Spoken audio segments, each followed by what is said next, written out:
I always thought I had grown used to the sound of emergency meetings. When you work in maritime, you learn early that anything can go wrong at the last minute. A radar system is dying in the middle of the night shift. A navigation signal is jumping wildly because of a geomagnetic storm. A cargo ship carrying 3,000 containers is drifting 10 nautical miles off its route without warning. We lived with that kind of chaos every single day.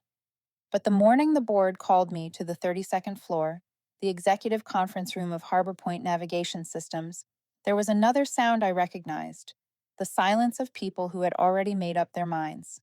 I stepped into the room at exactly 9:07. Nothing had changed. The wide glass windows still looked out over the Newark port, where those enormous red cranes lifted containers the size of small houses with the patience of giants. The same long walnut table stood in the center, the one my father sat at for 20 years. But today, his seat was no longer empty. Mason Trent sat there, one hand resting lightly on the table, calm enough to raise every instinct in me. He was 48, brought in from a tech conglomerate with no connection to the ocean, hired as the new chief executive officer after my father passed away. People called Mason a future-focused visionary.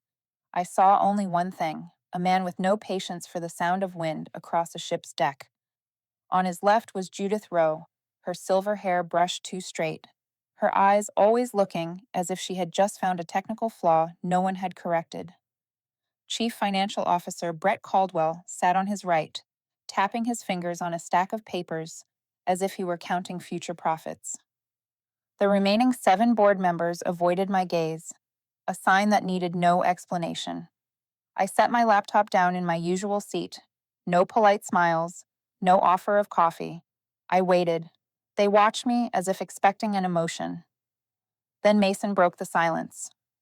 "Elena, we need to discuss your direction on the executive team." His voice was soft in the way a frayed rope is soft before it snaps. I nodded. "I am the Chief Maritime Operations Officer. My direction is here, same as the last 20 years. Judith cleared her throat. "The market is changing. New corporations have more modern data systems. You are excellent at operations. No one denies that. But leadership requires more than skill. It requires vision." I looked at them one by one. These were the same people who, a year ago, had dinner with my father to discuss the decentralized radar upgrades he was developing. I remembered the day I fixed a radar failure off the coast of Virginia, preventing a cargo vessel from crossing into a military route. The system had misread reflected waves, and I recalibrated it manually in 12 minutes. It was the first time the Department of Transportation formally praised me. Today, none of that seemed to matter. Brett spoke without looking at me. "We met internally. We agreed that the company needs someone aligned with the future. This is not personal." Of course, statements that are not personal are always the beginning of a decision that is entirely personal. Mason folded his hands, tilting his head like a man about to lecture a child. "You know how to operate radar systems. We need someone who knows how to operate the future." If he meant to provoke me, he did. But anger is something I learned long ago not to let anyone see. My father always told me that the ocean does not care about your feelings. It only cares if you can hold the wheel steady. Then they voted, one by one. Every head nodded to the proposal to remove me from the executive board, effective immediately. A decision polished so well that no one needed time to think. I heard the pen signing the document. Crisp, clean, without hesitation. When Mason closed the folder, his tone was light as a breeze slipping across the ocean. "Elena, thank you for your contributions. Security will assist you with your personal items." Assist. Such a polite word for pushing someone out of the place they built their life around. 2 security officers walked in. Their eyes softened when they saw me. They knew me. I had eaten lunch with them in the cafeteria, asked about their brutal night shifts. But today, they could only do the job given to them. I packed my laptop, my father's metal pen, and a few essential documents. The room stayed silent. No parting words, no handshake. In the hallway, I passed a few employees near the coffee machine. Some looked at me with regret. Some looked away, afraid of being caught in the wrong moment. Everyone understood what had happened. And I understood they could not change it. We reached the elevator. When the steel door slid open, the scene felt painfully familiar. The metal reflected my face, steady and cold, not the face of someone who had lost everything, the face of someone who had just been handed a lesson. I stood there, listening to the doors close. They think they cleared me out of their way. They have no idea I know every bolt in this corridor better than they ever will. The elevator began its descent. I slipped my hand into my coat pocket, feeling the cold metal of my father's pen. He used to say the most dangerous thing on the ocean is not the storm, but the people who have lost their compass. Today I saw a few of those faces. The building opened around me as I stepped into the lobby. The smell of morning coffee, the chatter of keyboards, the rush of footsteps. Everything looked the same, except I no longer belonged here. Or at least, that is what they believed. I pushed the glass doors open. The New Jersey wind struck my face, sharp and waking. Light rain tapped the pavement, forming small ripples. I paused and drew a long breath. In that cold, something became painfully clear. They made one critical mistake. They thought this was the end. But for someone like me, the moments you are thrown overboard are often the moments you surface the fastest. And before I tell you what happened next, I want to ask you something small. Where are you listening from? The salt air of Florida, the mountain stone of Colorado, the frozen quiet of Minnesota, or a quiet town in Ohio where the night trains still blow their horns at 3 in the morning. Wherever you are in this country, I want you to know something simple. Betrayal is only frightening when you are not ready. But once you see people clearly, the push out of the chair is sometimes just the signal that another journey has begun. There are truths you only see when you no longer have a chair to sit on. That line appeared in my mind as I drove away from the office, as if someone had whispered it into my ear through the cold afternoon wind. I thought I should drive home, sleep it off, let the humiliation settle. But sometimes the road decides to help you. My foot turned the wheel toward Livingston, where my mother still lived. The small house was quiet as always. My mother sat in the living room, the warm yellow lamp softening the silver in her hair, which had grown much longer since last year. She looked at me for a long second, her eyes trying to hold every hurt I carried into that room. "You are home," she said. No questions, as if she had known it all along. I sat down. The scent of chamomile tea eased my throat. She placed her hand on my knee, light enough to barely feel, yet somehow making me breathe deeper. "Your father used to say that not every storm at sea is frightening. The most dangerous thing is a captain who is not honest." I stopped. That sentence opened a corner of memory I had not touched in years. When I was 12, my father spread an entire nautical map across the kitchen table and taught me how to read depth contours. He said the true map of the ocean is under the surface, not on the calm layer above. You have to understand what others cannot see. Back then, I thought he was talking about work. Now I knew he was talking about people. I stayed a while longer before standing up. My mother did not hold me back or give me instructions. She only looked at me with the eyes of someone who knows her daughter is about to walk into another kind of wind. That night, I parked almost unconsciously in an empty lot. The streetlights cast a pale gold across the windshield. I opened my contacts and scrolled to a name I had not called in years. Ray Donovan. Ray answered on the second ring. His voice was deep and raw, like the worn surface of an old anchor. "What do you need?" he asked, wasting no time. I sent the company name, the list of people involved, and said it plainly. "I want to know what is happening behind my back." A short silence followed. Then Ray said that they had just pushed you off the deck. I know that kind of sound. He did not comment further. He only told me 3 days. But Ray moved faster than that. 2 days later, I received the first report. The binder was thick enough to make my arm feel heavier. I opened the first page, and within seconds, I knew this game was far more complicated than I imagined. The first truth froze me. A radar incident 3 months ago. The Horizon Star drifted nearly 14 nautical miles off course after the system misread a reflective signal. It nearly crossed into a Coast Guard lane. I had never been informed. The data file documenting the incident had been deleted from the system 3 hours later. The person who deleted it was Chief Financial Officer Brett Caldwell. I turned the page. A chain of emails appeared, recovered by Ray from a secondary server. In them, Mason communicated secretly with a foreign corporation, Ocean Tech Global, a name that chills anyone in maritime navigation. They were known for buying American technology and redirecting it into military applications in volatile regions around the world. One email had a short subject line: Accelerate removal. The content said to remove her from the executive board sooner. The deal will be smoother. I leaned back in my seat, feeling the ground tilt slightly. Not from pain, but from realizing I had been standing too close to a sharpened edge without knowing it. Ray called right as I began reading the next section. There is more, he said. Brett transferred money through 3 newly formed contractors with no office, no staff, and no legitimate agreements. Shell contractors, a method of moving funds that anyone with experience can sense instantly. I steadied my breath, but Ray was not done. You should look at the Avery Shaw section. Avery was the chief legal officer of Harbor Point, someone I once respected. When I opened the email he sent Mason and Brett, I understood how naive I had been. Remove Elena from the path, and every negotiation will be smooth. What washed through me then was not pain or anger. It was more like dust settling on an object, revealing that I had been seeing its color wrong for a long time. But Ray had one more turn. Someone is not entirely on their side. Judith Rowe. I was genuinely surprised. Judith was always cold, practical to the point of killing a project if it failed to produce profit within the first 3 quarters. But Ray sent me her private note to Mason.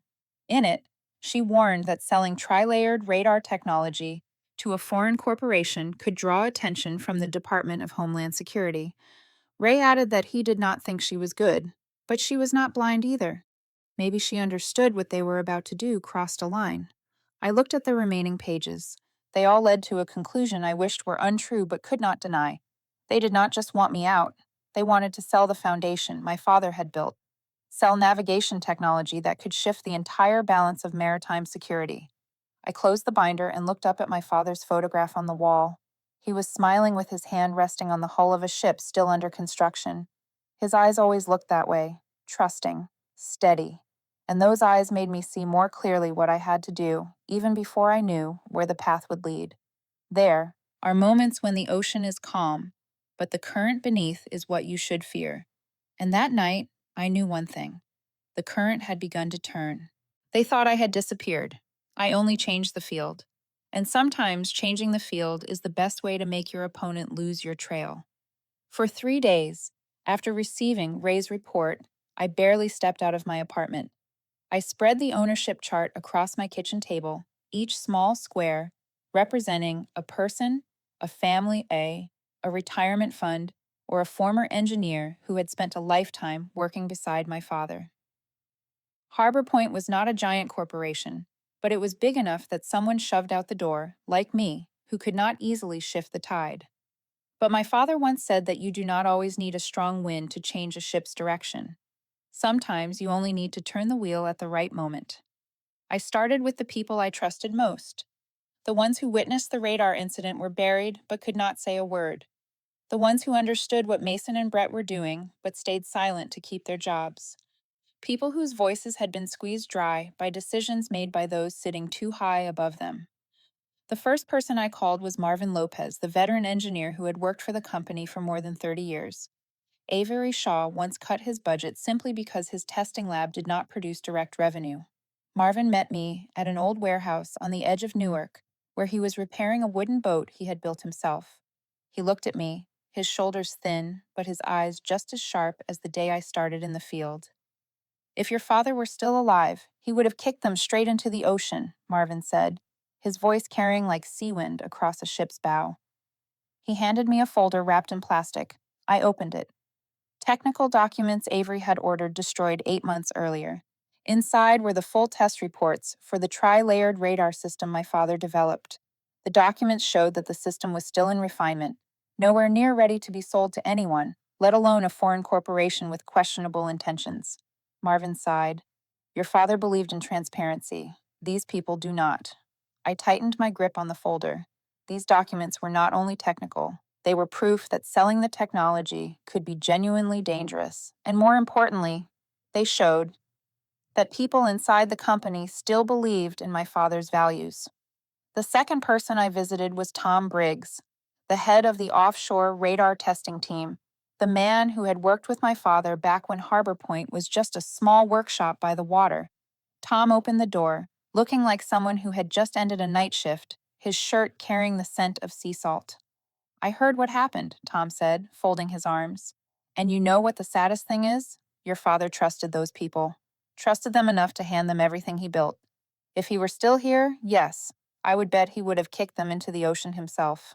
He handed me 2 sheets of paper, his ownership certificate and that of a technician who retired last year. Tom said simply that he kept them only because of your father. Now you need them more. I was not someone who cried easily, but in that moment, I turned slightly to hide the tightness rising in my throat. From men like Tom and Marvin, I started connecting each link. I met others in small coffee shops, in garages, in parking lots after closing hours, anywhere Mason and his team would not sniff out. Former employees of my father, many now retired, handed me the small percentages they still held. Younger technicians contributed in other ways: internal information, test models, and revoked emails. All small pieces. But when combined, they began forming a network. But Mason was not stupid, and he never allowed anyone he removed to return without resistance. On the evening of the 6th day, I noticed something off. A black sport utility vehicle was parked in front of my building.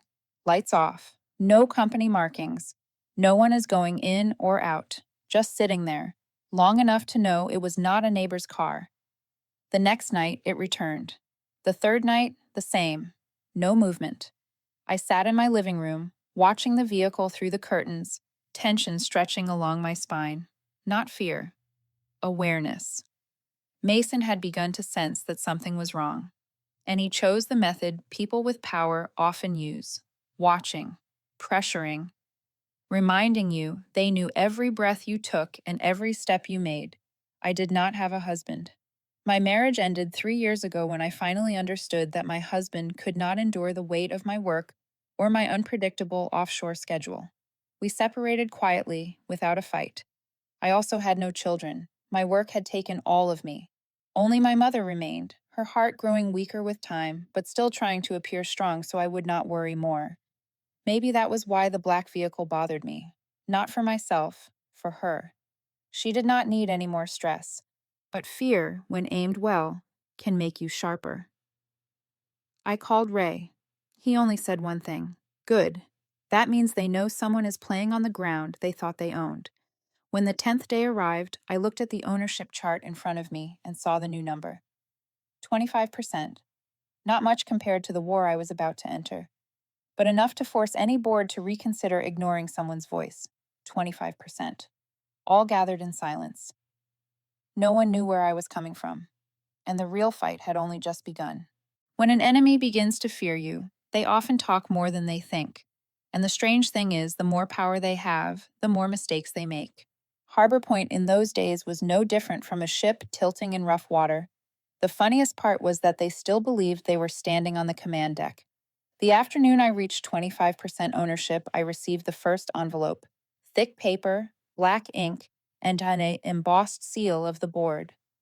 Inside was a nearly 2-page letter, full of elegant language, but its message was simple. They threatened to sue me for interfering with shareholders, destabilizing governance, and damaging the company's reputation. I finished reading and laughed. What reputation? The reputation they were quietly selling to Oceantech Global behind their employees' backs. The reputation they crushed when they hit a radar accident that nearly killed 100 sailors. Ray read the letter and shrugged. Their message is only one thing: they have seen you return. Less than an hour after the letter was sent, Mason called my personal number. His name appeared on the screen without a title, the kind of gesture meant to create a sense of familiarity, to make betrayal easier. I answered. Mason's voice was smooth as polished oil. Elena, I heard some rumors. It seems you are only hurting yourself. I leaned back in my chair. What rumors? He gave a soft laugh, the kind reserved for men who believe they are always right. You should spend time caring for your mother. With her health, this might not be the battlefield you should step into. I paused for a moment. Not from fear. From disappointment at how uncreative he was. Thank you, I said calmly. But this battlefield is the one my father built, and I was born on its deck. Do you really think I will run? Silence on the other end. I guessed Mason did not expect me to respond so lightly. When speaking with people like him, the one thing that throws them off balance is the calmness of the person they are trying to intimidate. After that call, I knew they were becoming impatient. And when frightened men grow impatient, they start making mistakes, like Chief Financial Officer Brett Caldwell, the man who once walked around the meetings as if he owned them, now had shaking hands when he signed documents. Ray discovered Brett had suddenly scheduled an appointment with a law firm specializing in negotiating federal immunity. That was the first crack. One frightened person will act to save himself. Two frightened people will begin to distrust each other. An entire board frightened will destroy itself. A week later, I unexpectedly received a call from Judith Rowe. She was not exactly an ally, but she had never been an open enemy either. Judith had served 3 terms in Congress. She understood law, power, and most of all, people. Her voice was quiet, but her words were sharp. I am not calling to help you. I am calling to tell you one thing. They will not stop. Mason is too confident. Brett is about to crack. Avery thinks he is the smartest man in the room. But you should know this. I also want to see him fall. I asked why. Judith answered as if describing the weather. Because I hate men who think they are immortal. That is all. She hung up, leaving me with a strange feeling. Not trust, not distance. But in war, sometimes knowing that others want the same enemy to collapse is enough. In the following days, I continued meeting a group of engineers who had worked under my father. He used to pat on the shoulder while walking through the production floor. People who spent their entire lives building the technology Mason was trying to sell, like a cheap souvenir. We met in a small garage in Jersey City, the smell of oil, metal, and old coffee. A space not elegant, but honest. I kept it short. If this technology reaches ocean tech, they will shut down the open layers, lock every safety algorithm, and sell it to foreign militaries. My father created it to protect American ships, not to sell to the highest bidder. They looked at one another for a long moment. Then one of them brought forward a set of papers with signatures. 12%. Everything they had. Everything they were willing to place in my hands. I almost could not speak. Not because the ownership increased, but because they still believed in my father's dream, a dream the board had long forgotten. To lighten the tension, Marvin patted my shoulder, squinting playfully. Elena, if you ever need me to fake a collapse in the boardroom to cause chaos, I can do it. I have practiced that fall for decades. Guaranteed performance. The group burst out laughing. A laughter not long, not short, but enough to brush off the heavy dust on our shoulders after weeks of strain. On the drive home, I watched the city spread out in front of me. The lights of the port glowed against the night sky like stripes of warning. 25% gained, 12% added, 37% in total, a number not enough to win, but enough to keep the board awake for many nights. I knew the war would be long and dangerous. But for the first time since being thrown out of the boardroom, I felt something clearly. I was not alone. From the shadows, a quiet army was taking shape. Not loud, not dramatic, but real. And when the shadows learn to unite, the light on the enemy's side begins to fade. That night, 2 sounds kept me awake. The ocean wind and the board are scrambling to call one another. One steady and familiar, the other frantic and tinged with desperation. The exact kind of sound frightened men make when they run in the dark but still believe they are standing under a spotlight. The bait I released that afternoon worked better than I expected. A very short post, nothing flashy, just a few lines suggesting that I was considering forming an independent satellite navigation research unit. No promises, no declarations, only a hint. And like a small flame in a dry forest, it began to spread. By 10 in the evening, Ray had already sent me an audio clip from a hidden source inside the operations room. Panicked voices overlapped one another. Mason demanded the list of strategic clients. Avery slammed the table because he could not find any clause I had violated. Judith stayed silent, but her silence cut sharper than any blade. They thought I was preparing to steal clients. Steal the entire commercial radar market Harbor Point had fought to build for 40 years. The same market my father once considered the heart of the company. The market reacted exactly as I predicted. Harbor Point dropped 3% by the next morning. Small, but enough to make investors uneasy. A new satellite navigation unit backed by someone named Harrington was something shareholders could not ignore. That was when I began buying. Small lots, through the 6 shell companies Ray had set up 3 months earlier. Not a single lot exceeded the reporting threshold. It felt like picking stones on the beach. Quiet, steady, leaving no footprints. In just 2 days, I collected nearly 7% more, a number that seemed small on paper, but in this war it was enough to shift the current. I thought that was the most notable event of the week, but life rarely stays predictable. On the third afternoon, Ray called me, his voice lower than usual. "Elena, do not be surprised, but Avery Shaw is trying to reach you." I smirked. To threaten me. No, to save himself. 5 minutes later, Avery walked into a small coffee shop across from the pier, the one where I used to do homework in high school. He wore his usual gray suit, but the second button was misaligned and his collar had a crease he normally would never allow. He sat down without greeting me. I had expected arrogance. Instead, I saw a seasoned man whose fingers trembled slightly. Avery spoke first. "I am not here to threaten you. I am here to negotiate." I stayed silent, waiting. I have recordings of Mason, things he should never say in front of anyone. I kept them to protect myself. But now, I think you need them more than I do. I leaned back. Interesting. A lawyer who once wrote that removing me would make everything smooth was now smoothly looking for me. I asked directly, "What is in it for you?" Avery answered without hesitation. "I do not want to be the only one standing in front of the federal committee when everything blows up." I did not laugh. But inside, I placed another piece into the puzzle. Fear, when it reaches a certain temperature, turns enemies into temporarily useful men. We left after 14 minutes. No handshake. But in my pocket was a small drive Avery placed on the table before leaving. That night, I opened it. Inside was Mason's voice, clear and sharp. His goal was to sell the entire military radar division. The navigation algorithms would be transferred to Ocean Tech without going through the Department of Commerce. He also said he would remove anyone not aligned, including me. I sat for a long time in front of the screen, not in shock. I always knew men like Mason would do anything for money. But hearing it from his own mouth still sent a cold line down my spine. But the biggest blow had not yet arrived.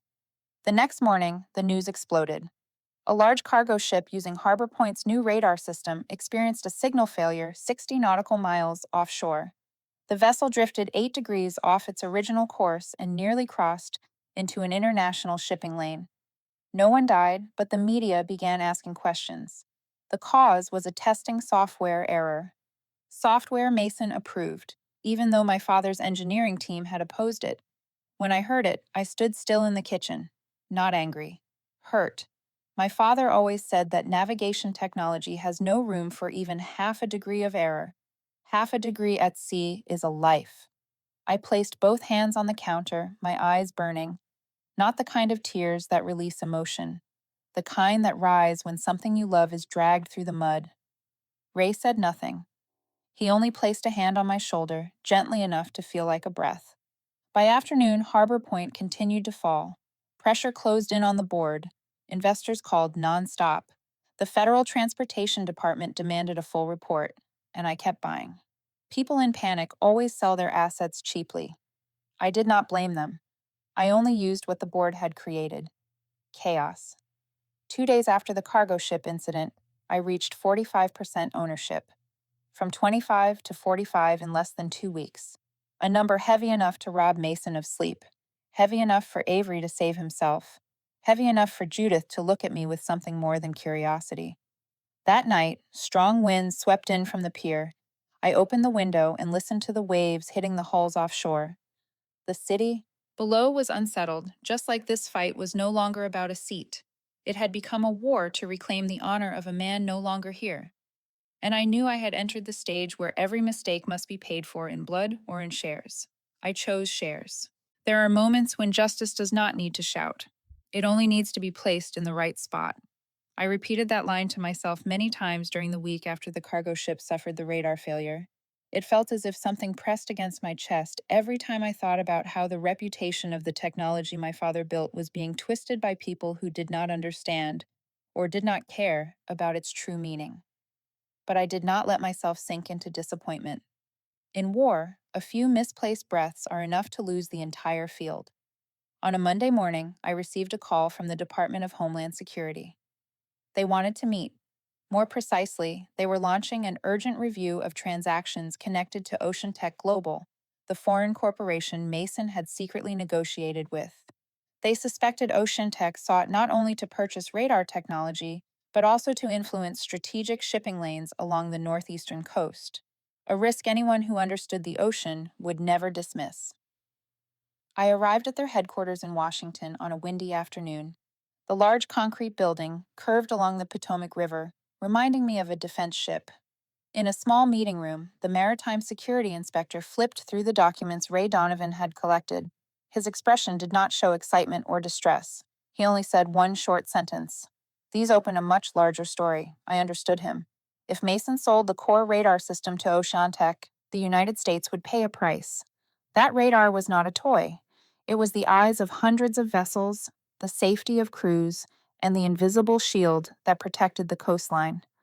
My father used to say that when a ship loses sight, the distance between life and death shrinks to the length of a single breath. The department asked for more evidence. I opened my bag and laid each document on the table.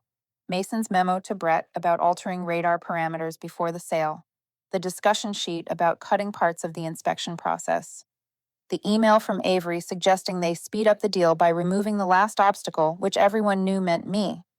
After the meeting, I stepped outside the building and stood on the wide lawn. The river wind scraped across my face. I knew from that moment that I had entered a battlefield far larger than a dispute over a leadership seat. This was no longer a corporate matter. This was a legacy. That evening, while reviewing additional documents Ray had sent, my phone buzzed. A message from an unfamiliar number, but I recognized the voice the moment I answered. Avery Shaw. He wanted to meet. Not to threaten, as he once did to employees, the board wanted him gone. His voice carried exhaustion, as if he himself had been caught in Mason's web of deceit. We need to talk, privately, and quickly. I agreed.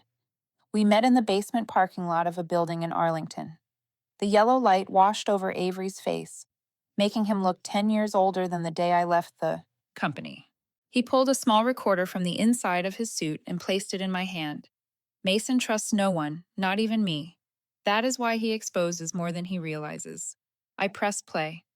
Mason's voice came through, cold as winter water. After the shareholder meeting, sell the radar immediately. Do not let Elena interfere. She is the biggest problem. Move faster. I do not want Homeland Security catching the scent. That was enough. The recording was not just evidence. It was a slap across every word Mason had used to disguise himself with phrases like future or strategic leadership. His future was nothing more than a short-term profit sheet. But what about the future of the ships at sea? Who would protect them?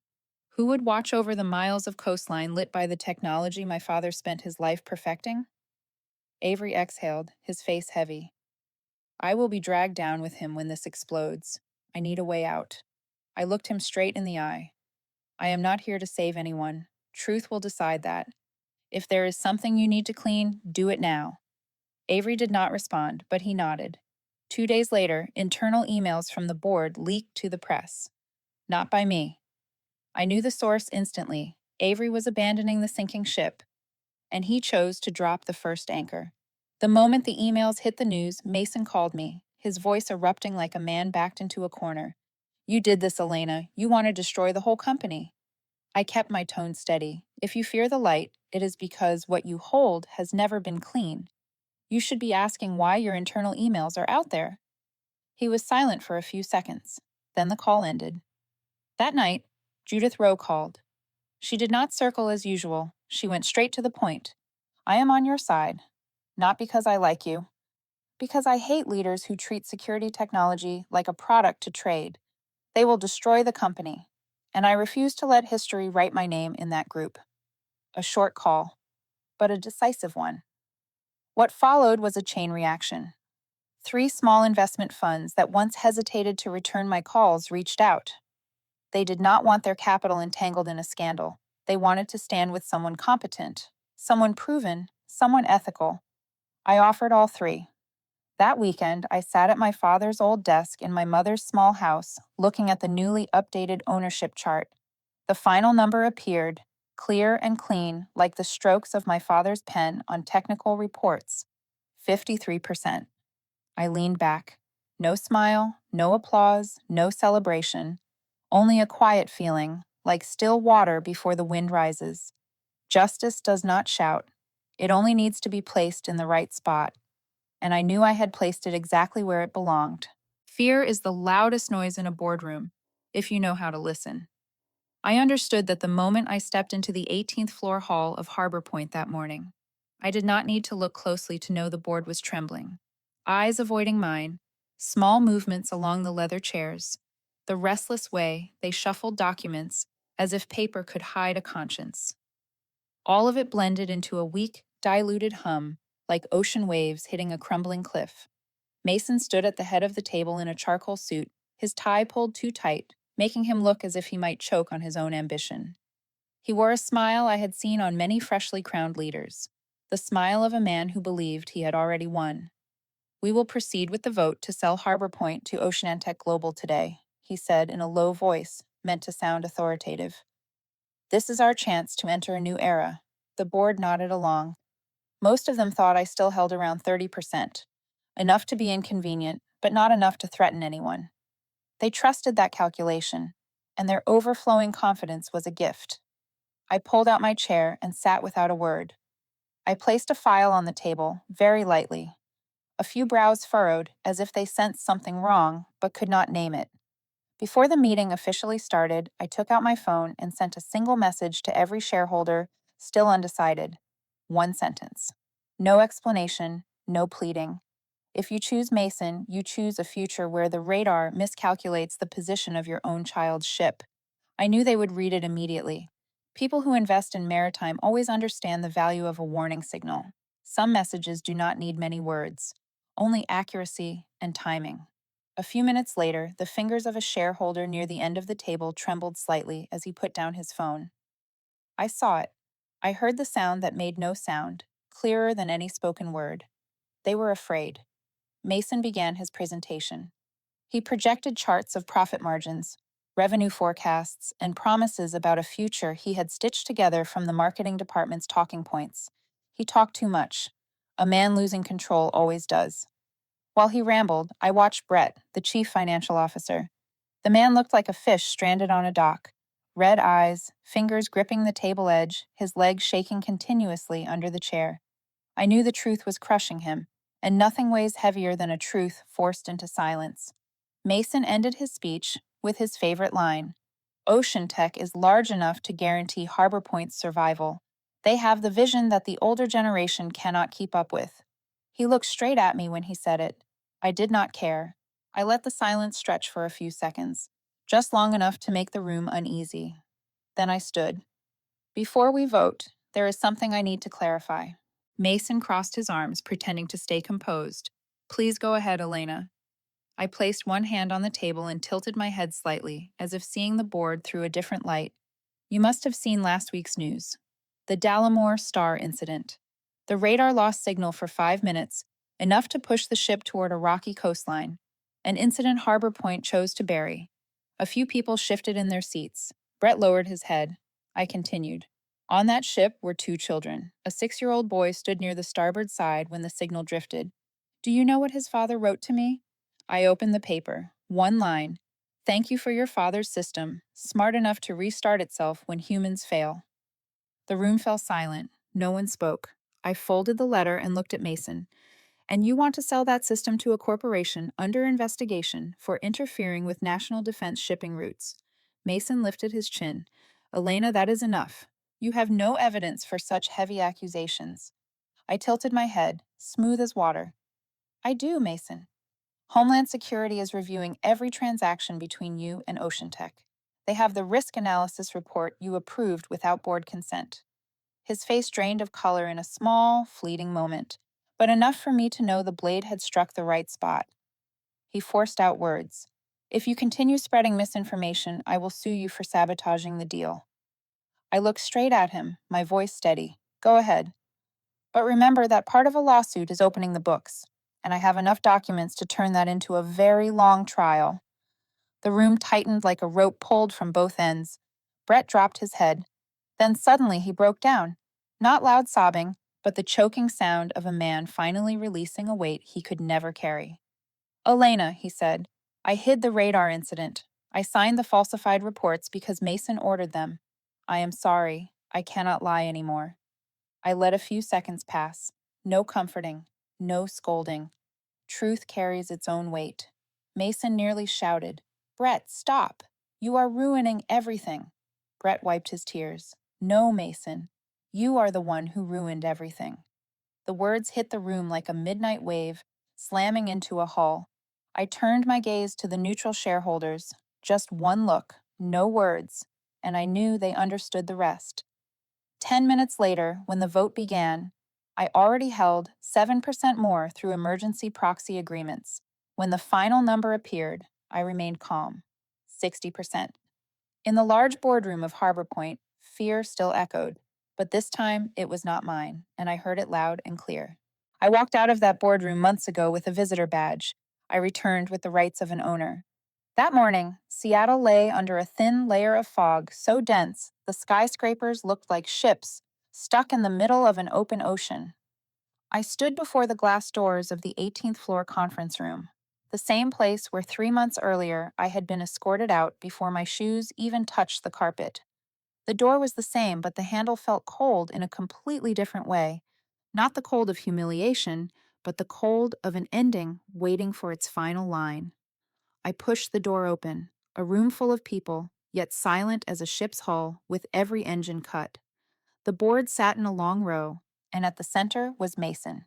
He looked at me as if seeing something that should not exist in the world. He thought he had locked shut.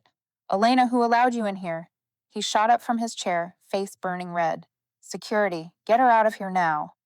2 security officers entered. I did not move. I simply looked at them the way a captain studies 2 sailors who are unsure who the true commander is. One of them spoke first, his voice low but respectful. Ms. Harrington is now the largest shareholder of Harbor Point. It is our duty to protect her. The entire room felt like someone had slammed an emergency brake. Chairs scraped, a pen hit the table, and someone at the far end exhaled too sharply. And Mason stepped back a half step before stopping, as if he had run into the edge of his own power. I walked to the table and set my case file down. Not hurried, not dramatic, just the quiet movement of someone carrying heavy waves into the room. I opened the folder and turned the first page.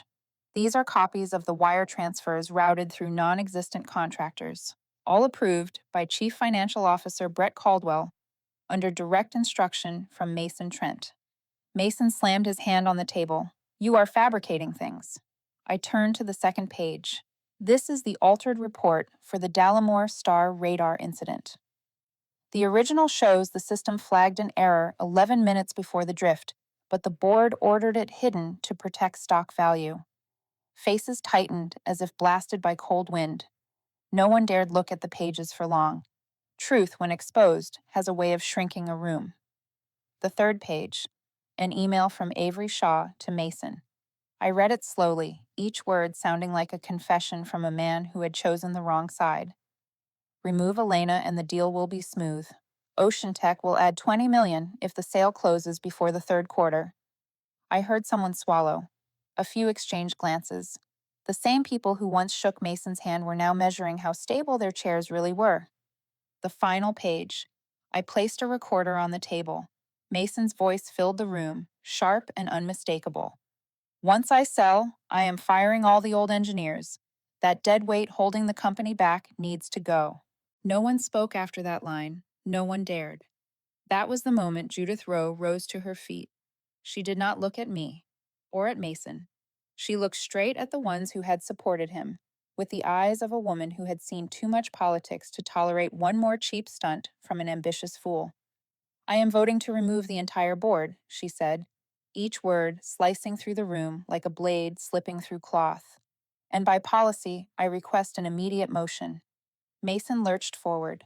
Judith, what do you think you are doing? She turned toward him, her tone unchanged. What I should have done from the beginning. I picked up the folder again, pulled out the final document, and handed it to the board secretary. Under company bylaws, the majority restatement clause activates when any shareholder holding more than 50% calls for a full leadership restructuring. I currently hold 60% of Harbor Point. I am activating that clause now. The last words fell onto the table as a steel anchor dropped into deep water, and they pinned every escape route the board had left. The announcement was read aloud. By regulation, the entire board was immediately stripped of authority and required to resign in the same session, with no vote required. The room is split into two currents, one of relief and one of fear, clinging to those who still thought they could resist the tide. Mason knocked his chair back and pointed at me as if a single finger could stop a rising tide. Who do you think you are? You lived off your old man's shadow. Without him, you are nothing. You do not understand how this world works. I looked at him for a long moment, then answered, my voice quiet as ice. You did not lose because of me.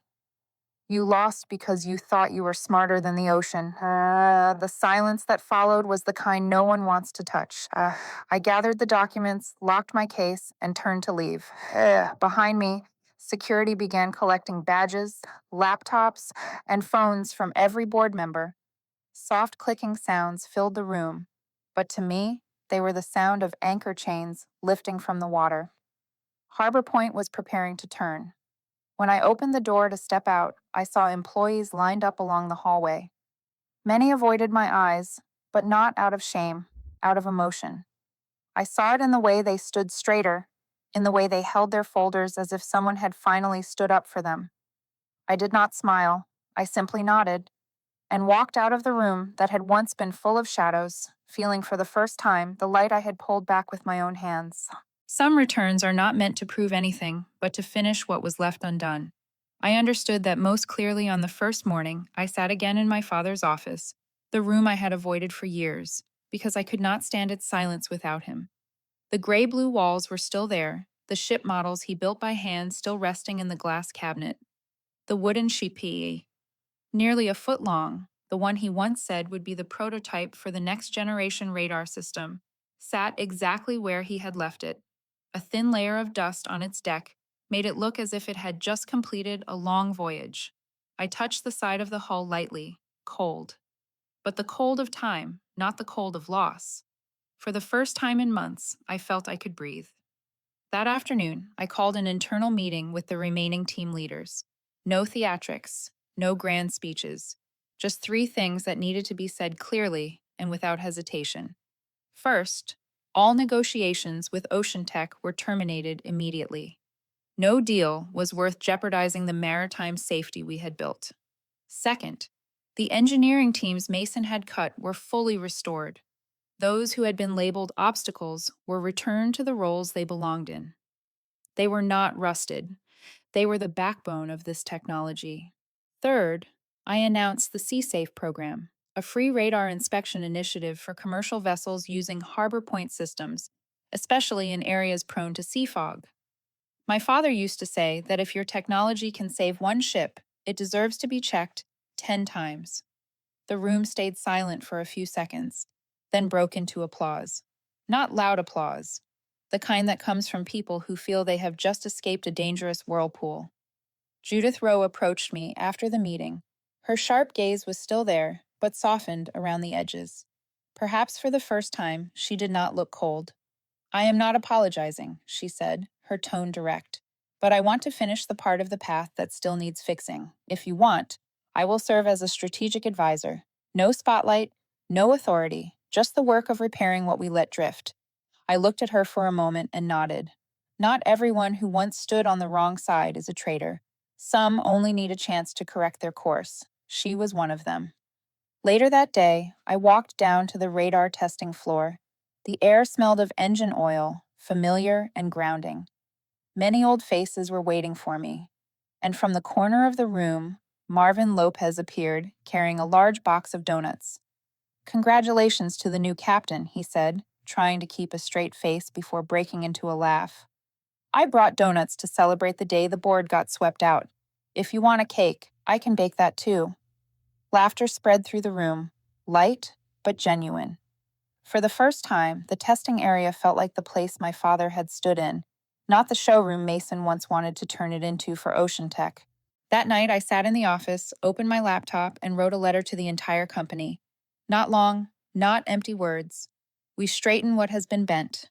No blame, no digging into past mistakes. But starting today, Harbor Point returns to its true course. Technology serves people, not greed. Elena Harrington, Chief Executive Officer. When I signed my name, my heart settled. Not the calm of rest, the calm of someone who has finally brought the ship back to the right waters. I stood and opened the bottom drawer of the desk. Inside, amid old files, was my father's recorder, the one he used during radar trials years ago. I pressed play. A faint static rose. Then his voice. You do not need to make the ocean soften. You only need to steer the right way. A simple sentence. But I had to live through half a lifetime to understand it. I turned off the recorder, but the sound stayed in the room like a thin gust of wind.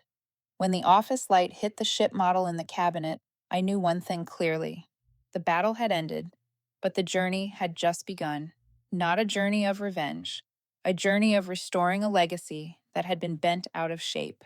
And it was the journey of many others out there, those who had once been underestimated, pushed out of the very places they built, yet one day returned with the weight of their true worth. If you have ever been underestimated and later proved your real value, leave a line. I want to hear your story. And if you want more American workplace tales that are real, painful, and satisfying, subscribe to the channel. There is much more to tell.